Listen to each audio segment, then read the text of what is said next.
Right, so I've been learning French for a couple of months now, and although I feel like I'm making progress when it comes to understanding it written down and understanding it being spoken to me, I don't feel like I'm making enough progress when it comes to like being able to speak it comfortably. I think I may have found the reason why, and it's annoyingly simple.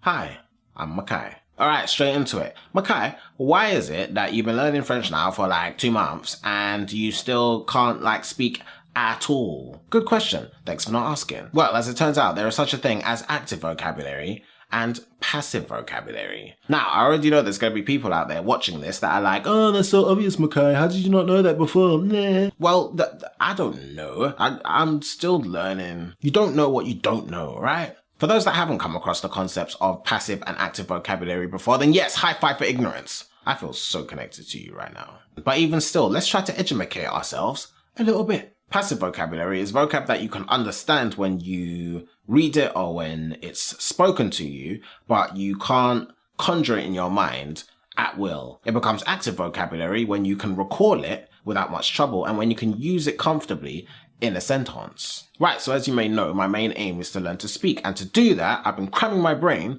with vocab learned through like Duolingo mostly on almost a daily basis.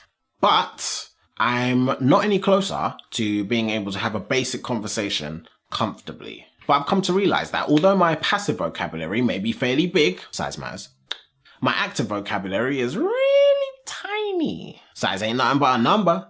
What?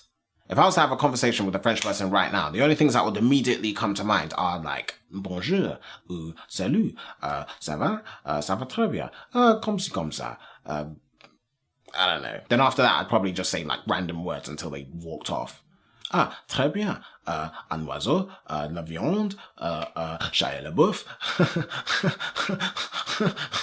And then I would cry. Apparently. Très mauvais.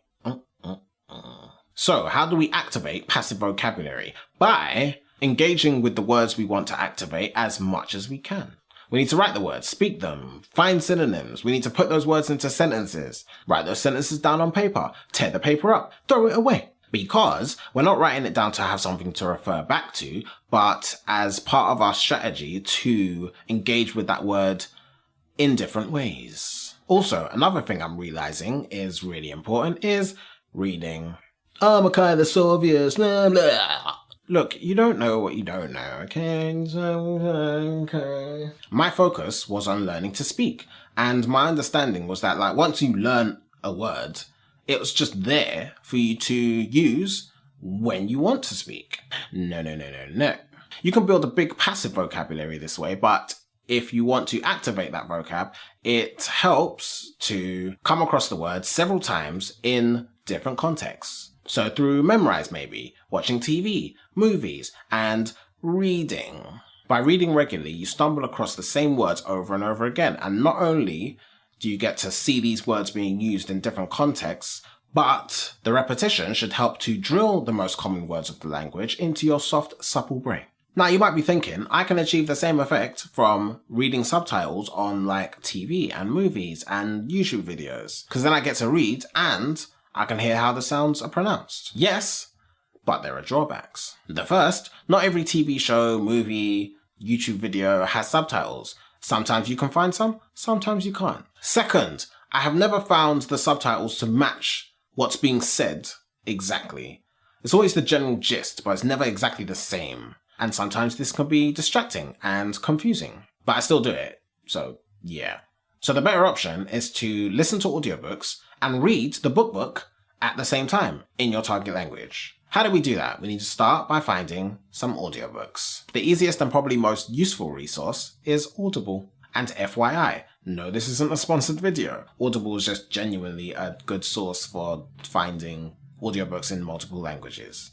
What you want to do next is browse the Audible site in your target language. So if you're learning French, for example, you want to type in audible.fr into your browser and you'll land on the French version of the Audible site. If you're learning German, you want to type in audible.de. Spanish, audible.es, I believe. Find the domain extension that applies to the language you're trying to learn. The only thing is though, through Audible, the books cost monies. If you want to find audiobooks for freezies, then do a quick Google search in your target language. In a previous video, I show you how to change the location that the search results come from in Google. Watch that, follow the steps, then search for free audiobooks. Again, in your target language. Because I'm learning French, I typed in this. You'll find plenty of resources. Download a few with the text versions so that you can listen and read at the same time. I intend to read/listen to the books, maybe a couple pages or a chapter at a time. Then when I'm done with a chunk, I'm going to go back, read it again, this time out loud and without the audio. By doing it that way, I get speaking practice plus more opportunities to activate that passive vocabulary, and I get to learn new words through context instead of by rote, which I think is a more solid way of learning new words. So many benefits. Plus, any new or interesting words that I come across, I'll write them down and I'll try to use them in a sentence that applies more specifically to my situation. And scene. I think that's enough for today. Anyway, subscribe if you're new to my channel and give the video a big thumbs up if you found it useful, and share it around if you know anyone else that might find it useful as well. Okay, à la prochaine. That means bye. Au revoir.